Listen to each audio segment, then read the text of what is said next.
ایک رات سلطان محمود غزنوی کو کافی کوششوں کے بعد بھی جب نیند نہیں آئی تو اپنے غلاموں سے کہنے لگے، لگتا ہے کہ کسی مظلوم پر آج کوئی ظلم ہوا ہے، تم لوگ گلیوں میں پھیل جاؤ اور اگر کوئی فریادی نظر آئے تو اسے میرے پاس لے آؤ۔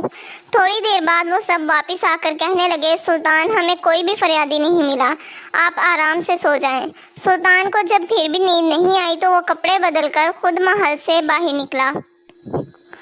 محل کے پچھواڑے میں حرم سرا کے نزدیک انہیں کسی کی فریاد سنائی دی، اے اللہ، سلطان محمود اپنے مصاحبوں کے ساتھ محل میں عیش و عشرت کی زندگی گزار رہا ہے اور محل کے حکم میں مجھ پر یہ ظلم توڑا جا رہا ہے۔ سلطان نے کہا، کیا بات کر رہے ہو؟ میں محمود ہوں اور تمہاری فریاد رسی کے لیے آیا ہوں، مجھے بتاؤ کیا ظلم ہوا ہے تمہارے ساتھ؟ آپ کے خواص میں سے ایک شخص جس کا نام میں نہیں جانتا ہر رات میرے گھر آتا ہے اور میری بیوی پر ظلم و تشدد کرتا ہے۔ اس وقت وہ کہاں ہے؟ شاید اب چلا گیا ہو، دوبارہ جب وہ آئے تو فوراً آ کر مجھے اطلاع کر دو۔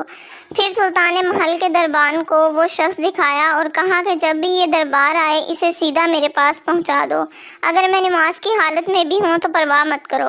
اگلی رات وہ شخص سلطان کے پاس آیا اور بتایا کہ وہ شخص اس وقت اس کے گھر میں ہے۔ سلطان اسی وقت تلوار ہاتھ میں لیے اس شخص کے ساتھ چل پڑا۔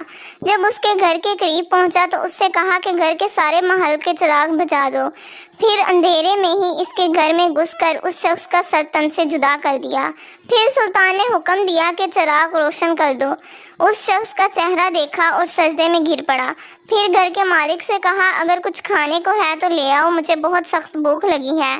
آپ جیسا سلطان مجھے غریب کے گھر کا کھانا کھائے گا؟ جو کچھ بھی ہے لے آؤ۔ وہ شخص ایک سوکھی روٹی اٹھا لایا جسے سلطان نے بڑی رغبت سے کھایا۔